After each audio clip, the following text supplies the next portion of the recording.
सुमाला कहानी की शुरुआत 1976 में एक गांव से होती है जहां कुछ बच्चे बॉल से खेल रहे होते हैं और तभी एक बच्चे आब्दी का पिता उनसे कहता है कि वो अंधेरा होने से पहले ही आ जाएं। लेकिन दो बच्चे आब्दी और त्रिस फिर भी वहां पर खेल रहे थे। तभी त्रिस से गेंद कॉर्नफील्ड में चली जाती है और अब सूरज भी ढल जाता है। तभी उन दोनों के सामने एक लड़की आ जाती है जिसके हाथ में उनकी बॉल थी। अब त्रिस उस लड़की के पीछे जाने लगता है तो आब्दी उसे फॉलो करता है। आगे वो देखता है कि उस लड़की ने त्रिस को जान से मार डाला है। ये देखकर वो तुरंत अपने घर जाता है जहां अपने पिता को इस बारे में बताता है और सभी गांव वाले वहां पर मसाल लेकर पहुंचते हैं जहां पर उन्हें नदी के अंदर उस लड़के की लाश मिलती है। पर गांव वालों को लगता है कि शायद आब्दी ने ही उसे मारा है, इसीलिए अगली सुबह वो आब्दी के घर जाते हैं और उसे सजा देने के लिए कहते हैं। लेकिन तभी उनके बीच शाब्दो नाम का एक सामान आता है जो कि उस लड़के से पूछता है कि वहां पर क्या हुआ था। तो आब्दी उसे बताता है कि त्रिस को एक लड़की ने मारा है जो कि बहुत ही भयानक दिखती है। शाब्दो जब ये सुनता है तो वो गांव वालों को बताता है कि ये सच कह रहा है। उस जंगल में एक लड़की रहती है जिसका नाम सुमाला है और वो उन्हें सुमाला की कहानी बताता है। 29 साल पहले उस गाँव में सोजेमान नाम का एक चीफ रहता था जो कि गाँव का मुखिया था और बहुत ज्यादा अमीर था। उसकी एक वाइफ लात्री थी जो कि बहुत ज्यादा सुंदर थी, लेकिन उनका कोई भी बच्चा नहीं था। इसी चक्कर में सोजेमान का अंकल उसकी सारी प्रॉपर्टी हड़पना चाहता था क्योंकि उसके पास वारिस था। इसीलिए वो कहता है कि वो उसकी प्रॉपर्टी लेना चाहता है क्योंकि आगे इस प्रॉपर्टी की देखभाल करने के लिए कोई चाहिए होगा।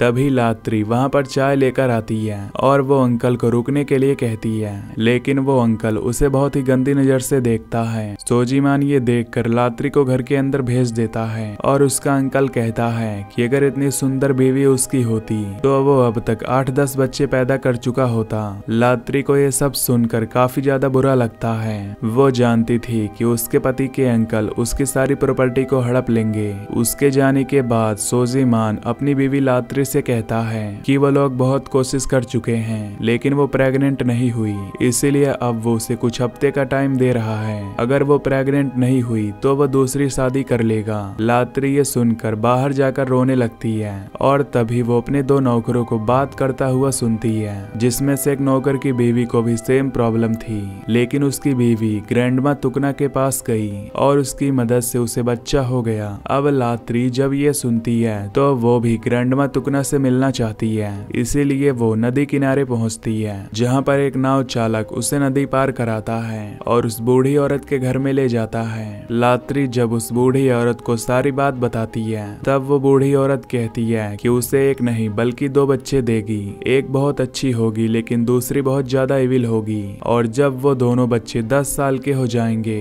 तो शैतान वहां पर आएगा और अपने साथ उस इविल बच्चे को ले जाएगा। लात्री उससे कहती है कि आखिर ये कैसे हो सकता है। तो वो कहती है कि वो ब्लैक मैजिक की मदद से शैतान से एक डील करवाएगी, लेकिन उस डेविल वाली बच्ची को उसे वापस देना पड़ेगा 10 साल बाद। तो वो मान जाती है और वो बूढ़ी औरत वहां पर रिचुअल परफॉर्म करके एक लिक्विड बनाती है। वो उस लिक्विड को लात्री को पिला देती है जिससे लात्री की बॉडी अचानक से करने लगती है। बूढ़ी लेडी कहती है कि क्या वो शैतान से डील करने के लिए तैयार है। वो कहती है हाँ, और ये कहते ही वो नॉर्मल हो जाती है। अब 2 महीने बाद उसे खुशखबरी मिलती है कि वो प्रेग्नेंट हो गई है, वो भी जुड़वा बच्चों के साथ। और ये खबर सुनकर सोजीमान बहुत ज्यादा खुश होता है। वो उससे कहती है कि उसके पेट में 2 लड़कियां हैं। इस पर वो कहता है कि एक लड़की का नाम कुमाला रखेंगे और दूसरी का नाम सुमाला। और उसके बाद वो अपने नौकर सुकीर को बुलाता है कि वो उस खुशखबरी को पूरे गांव में फैला दे। अगले दिन लात्री की बाथिंग सेरेमनी होती है जहां पर सभी गांव वाले आए हुए थे और कुछ महीने बाद जब वो बच्चे को जन्म देने वाली थी तब उसकी नौकरानी आंट सुम उस डिलीवरी में मदद करवाती है। लेकिन तभी लात्री आईने में डेविल को देखती है जो वहां अपने बच्चे को देखने आया था और जोर लगाती है जिससे उसका पहला बच्चा होता है। वो बच्ची दिखने में तो नॉर्मल थी। उसके बाद वो दूसरे बच्चे को बाहर निकालते हैं जो बहुत ही भयानक दिख रही थी। सोजीमान जब देखता है कि उसकी दूसरी बेटी की शक्ल बहुत भयानक है तो वो एक खंजर लाता है और सुमाला को मार देता है और तभी कुमाला रोने लगती है। ये देखकर वो अपने नौकर से कहता है कि वो पूरे गांव में मिठाई बंटवा दे क्योंकि कुमाला अब उसकी सारी प्रॉपर्टी की वारिस है। उसके बाद हमें 3 साल बाद की कहानी दिखाई जाती है जहाँ पर सोजीमान अपनी 3 साल की बच्ची को चलाने की कोशिश कर रहा था। दरअसल कुमाला का एक साइड का हाथ पैर काम नहीं करता था। लात्री को कुमाला के लिए बहुत बुरा लगता है। धीरे धीरे कुमाला जब बड़ी होती है तो वह बहुत जिद्दी भी होती जाती है, जिससे वह अपने माता पिता की कोई भी बात नहीं मानती थी। और एक दिन सोजीमान उसकी आदत से तंग आकर उसके हाथ पैर बांध देता है और उसे शेड में ले जाकर लॉक कर देता है ताकि वो सबक सीख सके। अब ऐसे ही साल बीतते हैं और कुमाला 8 साल की हो जाती है और एक दिन वो मार्केट चली जाती है,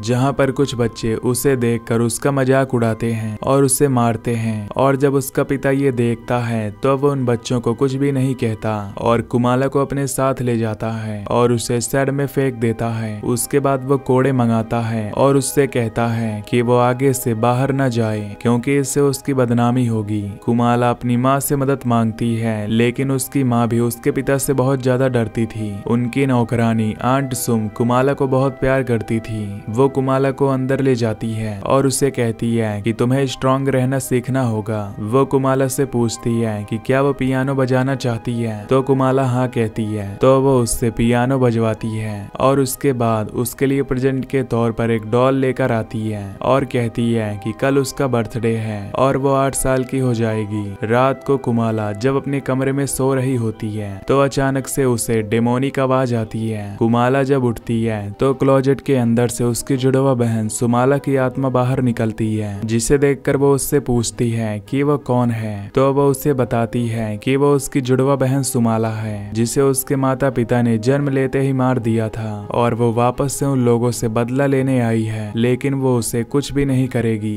क्योंकि वो उसकी बहन है। अब ये सुनकर कुमाला उसके गले लग जाती है। अगली रात को कुमाला जब पियानो प्ले कर रही होती है तो उसका पिता एक लेटर लिख रहा होता है और उस पियानो की आवाज से वो काफी ज्यादा इरिटेट होने लगता है। इसीलिए वो कुमाला के पास जाकर उसे एक थप्पड़ मारता है और कहता है कि आगे से वो कभी पियानो प्ले ना करे। ये देखकर उसकी माँ कुमाला को कंसोल करना चाहती है, लेकिन वो ऐसा नहीं करती और वो आंट सुम से उसे संभालने को कहती है। आंट सुम कुमाला को संभालती है और कहती है कि तुम्हें स्ट्रांग रहना होगा। ये सुनकर कुमाला को गुस्सा आ जाता है और वो अपने पिता के रूम में चली जाती है, जहां वो अपने पिता के सामने अपने पैरालाइज हाथ पैर को ठीक कर देती है और एक पेन उसके हाथ में घुसा देती है, जिसे देखकर उसका पिता जोर से चिल्लाता है। अगले दिन सोजीमान उसके सरकत के लिए उसे सजा देता है, जहां पर स्केयरक्रो की जगह वो उसे ही टांग देता है। कुमाला अपनी माँ को देखकर उससे मदद मांगती है, लेकिन वो उसकी मदद नहीं करती।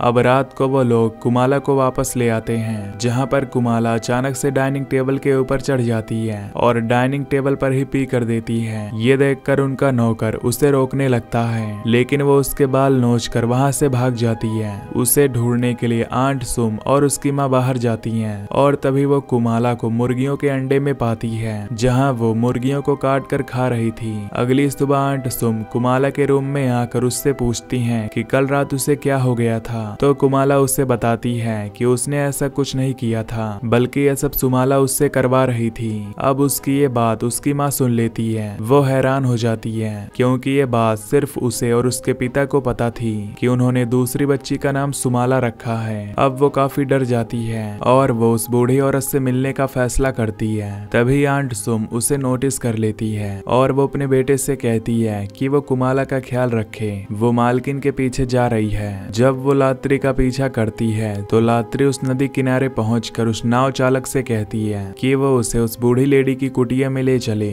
लेकिन वो उसे कहता है कि उस बूढ़ी औरत को मरे हुए 2 साल बीत चुके हैं। और ये सुनकर लात्री बहुत ज्यादा रोने लगती है क्योंकि उसके पास कोई भी चारा नहीं था जिससे वो अपनी बेटी की जान बचा पाती। तभी आंट सुम वहाँ पर आती है और पूछती है कि उसने ऐसा क्या किया है। तब वो उसे उस डेविल के डील के बारे में बताती है, जिसे सुनकर आंट सुम बहुत हैरान हो जाती है। इधर सुकीर अपने मालिक के आदेश पर कुमाला को वापस से बांध देता है और उसके बाद शेड का दरवाजा भी लॉक कर देता है। आंट सुम सोजीमान से कहती है कि वो उसे जाने दे, लेकिन सोजीमान कहता है कि जब तक उसकी बेटी तौर तरीके नहीं सीखेगी तब तक वो ऐसा ही करता रहेगा। उसके जाने के बाद आंट सुम उस दीवार के पास जाकर कुमाला से कहती है कि तुम्हें डरने की कोई जरूरत नहीं है। अगले दिन कुमाला जब अपने रूम में होती है तो उसके घर के बाहर कुछ बच्चे आते हैं जो वही थे जिन्होंने मार्केट में उसे बुली किया था। वो उसे नीचे आने को कहते हैं और ये सुनकर कुमाला नीचे चली जाती है, लेकिन वो लोग उसे बुली करने लगते हैं। और जब आंट सुम ये देखती है तो वो उन बच्चों को वहां से भगाने की कोशिश करती है। इससे कुमाला बहुत ज्यादा रोने लगती है और आंट उसे गले लगा लेती है। और कुमाला देखती है कि उसके पेरेंट्स दूर खड़े होकर ये सब देख रहे थे।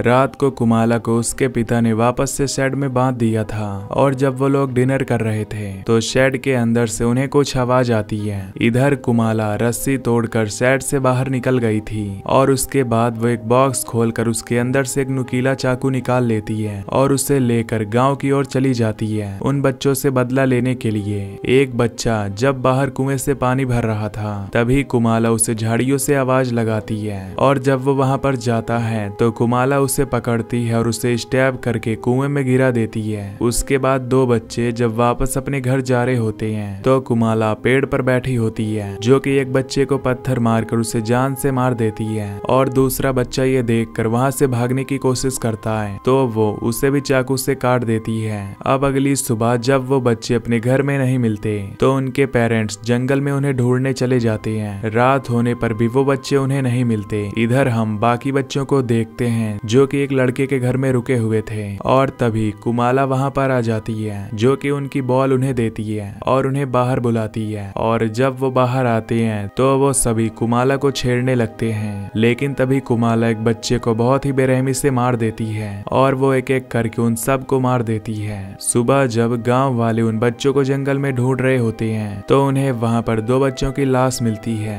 और वहां पर उन्हें कुमाला की डॉल भी मिलती है जिससे वो समझ जाते हैं कि ये जरूर कुमाला का ही काम होगा। इधर आंट सुम कुएं से जब पानी निकाल रही थी तो पूरा पानी लाल निकलता है जिसे देखकर वो सभी नौकरों को वहां पर बुलाती है जो कि उस बच्चे की लाश थी जिसे कुमाला ने मारकर कुएं में फेंक दिया था। सोजी मान ये सब देखकर हैरान हो जाता है और तभी सुकीर उसे अपने साथ ले जाता है। यहाँ पर सोजी मान और सभी गांव वाले उन बच्चों के कटे हुए सर को पाते हैं जिसे कुमाला ने एक के ऊपर एक लगाकर एक डंडी में टांग रखा था। और कुछ देर बाद गांव वाले सोजी मान के घर आ जाते हैं जहाँ वो उससे कहते हैं कि उसकी बेटी ही ये सब कर रही है क्योंकि उसकी डॉल उन्हें वहाँ पर मिली थी।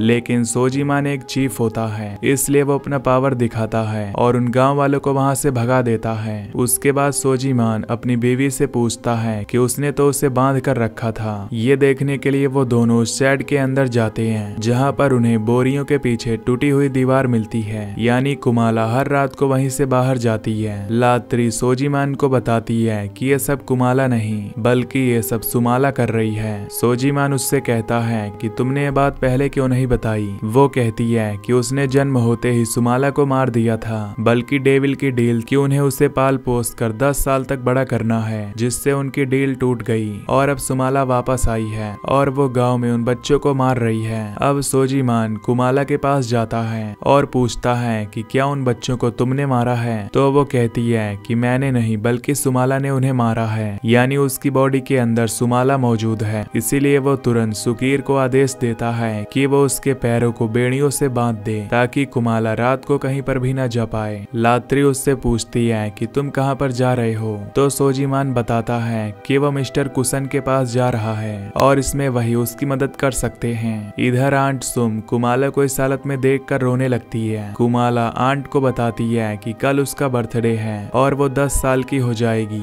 इसीलिए वो कहती है कि वो तुरंत इस गांव को छोड़कर चली जाए क्योंकि जब वो 10 साल की होगी तो सुमाला बहुत ही खतरनाक हो जाएगी। और वो उसके कहने पर अपना सामान पैक करके अपने बेटे को लेकर वहां से निकल जाती है। उसके बाद हम कुमाला को देखते हैं जो कि एक कॉकरोच को खाती है और सुकीर ये देखकर डर जाता है। इधर सोजीमान समन के पास जाता है और समन जब अपनी शक्तियों से उसकी प्रॉब्लम देखता है तो उसे बताता है कि उसकी वाइफ ने शैतान से डील किया था, लेकिन वो डील तभी टूट गई जब उसने डेविल की बच्ची को मार दिया और रात को वो 10 साल की हो जाएगी, जिसकी वजह से सुमाला पूरी तरह से कुमाला की बॉडी को पोजेस कर लेगी और उसे मारना बहुत ज्यादा मुश्किल हो जाएगा। इसीलिए वो कुमाला को जल्द से जल्द यहाँ पर लाए ताकि वो सुमाला की आत्मा को बाहर निकाल सके। वो उसे एक खंजर भी देता है कि अगर बात न बन पाए तो वह कुमाला के हार्ट में इस खंजर से वार करे जिससे उसकी मौत हो जाएगी। इधर कुमाला अपने आप को छुड़ाकर सुकीर के पास चली जाती है और चाकू से उसे मारने जाती है, लेकिन तभी सुकीर उसे धक्का देकर वहां से भागकर घर में घुसकर दरवाजे को लॉक कर देता है। लेकिन तभी कुमाला खंजर से उस दरवाजे को तोड़कर अंदर आ जाती है और उसका गला काट देती है। इधर लात्री जब सो रही होती है तो अचानक उसे पियानो बजने की आवाज आती है। वहां जाने पर वो कुमाला को देखती है। उसे देखकर कुमाला एक क्रीपी स्माइल देती है और कहती है कि वो कुमाला नहीं बल्कि सुमाला है, और खंजर लेकर उसके पीछे जाती है। और आईने में लात्री सुमाला की आत्मा को देखती है जो कुमाला से ये सब करवा रही थी। वो उससे कहती है कि उसने कभी भी उसे प्यार नहीं किया। उसकी माँ उससे कहती है कि वो आखिरी बार अपनी बेटी कुमाला से बात करना चाहती है। वो कुमाला से माफी मांगती है क्योंकि उसे कभी वो प्यार नहीं दिया। कुमाला ये सुनकर रोने लगती है और कहती है कि उसने उसे माफ किया। तभी उसकी बॉडी में सुमाला आ जाती है जो कहती है लेकिन मैंने माफ नहीं किया। ये कहकर वो उसके पेट में खंजर घुसा देती है। सोजी मान जब अपने घर में आता है तो वो अपने नौकर की लाश देखता है और ऊपर जाने पर उसे अपनी बीवी की लाश मिलती है, जिसे देखकर वो रोने लगता है और कहता है कि ये सब उसकी गलती थी। तभी वो वहाँ पर कुमाला और सुमाला दोनों को देखता है, जहाँ सुमाला उससे कहती है कि वो उसे कैसे मार सकता है। और तभी 12 बज जाते हैं और कुमाला 10 साल की हो गई थी, जिससे सुमाला उसके अंदर आकर पूरी तरह हावी हो जाती है। वो अपने पिता को मारने के लिए जाती है। तभी उसका पिता सीढ़ियों से नीचे गिर जाता है और भागकर गांव की तरफ जाता है और अलार्म बजाता है। सभी गांव वाले बाहर आते हैं तो वो उन्हें बताता है कि उसके नौकर और बीवी मारे गए हैं। जब गांव वाले पूछते हैं कि उसे किसने मारा तो वो कुमाला का नाम नहीं लेना चाहता क्योंकि गांव वाले उसे जान से मार डालेंगे। लेकिन गांव वाले समझ जाते हैं कि वो जरूर कुमाला ही होगी जिसने उनके बच्चों को भी मारा है। इसीलिए वो अपने हाथों में औजार लेकर कॉर्नफील्ड की तरफ जाते हैं। इधर सोजीमान अपने सामने सुमाला को देखता है तो वो उसका पीछा करके कॉर्नफील्ड पहुंचता है, जहां पर सुमाला जब उस पर अटैक करती है तो वो लालटेन से उसके सर पर मारकर उसे बेहोश कर देता है और वो खंजर मारने के लिए जाता है। लेकिन वो अपनी बेटी को जान से नहीं मार सकता था, इसीलिए वो उसकी बॉडी को बोरी में बंद कर देता है ताकि वो उसे शमन के पास ले जा सके। और कुमाला से माफी भी मांगता है क्योंकि उसने उसके साथ बहुत ही बुरा बर्ताव किया था। लेकिन तभी वो देखता है कि बोरी के अंदर से बॉडी गायब थी। सुमाला कहती है कि क्या उसने उसे मिस किया। वो खंजर उसके पैर पर मारती है, लेकिन तभी सोजीमान इस बार वो खंजर उसे स्टैब कर देता है और उसे लगता है कि वो मर चुकी है। लेकिन तभी अचानक सुमाला की आंखें खुल जाती हैं और वो अपने पिता से कहती है कि उसे क्या लगा कि वो मर गई। वो उसे बताती है कि बॉडी में आते उसके बॉडी पार्ट बदल गए थे और वो उसे जान से मारकर वहां से भाग जाती है। अगली सुबह जब गांव वाले सोजीमान के घर जाते हैं तो वहां पर लाशों को देखकर हैरान हो जाते हैं और कॉर्नफील्ड के अंदर उन्हें सोजीमान की लाश मिलती है और उन्हें गांव में उस समन की भी लाश मिलती है जिसने उसकी हेल्प करने की कोशिश की थी। ये सब खत्म होने के बाद आंट सुम अपने बेटे के साथ वापस गांव में आ जाती है। उसके बाद कहानी प्रेजेंट में आती है, जहां पर हमें पता चलता है कि उस गांव की कहानी जो आदमी सुना रहा था वो और कोई नहीं बल्कि आंट सुम का बेटा है। वो गांव वालों से कहता है कि उन्हें सुमाला से बचकर रहना पड़ेगा और वो बच्चों को रात को बाहर बिल्कुल ना भेजें क्योंकि वो कई सालों से बहुत ज्यादा भूखी है। उसके बाद वो सभी जंगल की ओर जाते हैं, जहां पर उस बच्चे की आत्मा की शांति के लिए रिचुअल करते हैं। पोस्ट क्रेडिट सीन में हम एक आदमी को देखते हैं जो अपने घर के बाहर टहलने आया था और तभी उसे सुमाला नजर आती है जो किसी को मारकर उसका मांस खा रही थी। और ये मूवी यहीं पर खत्म हो जाती है।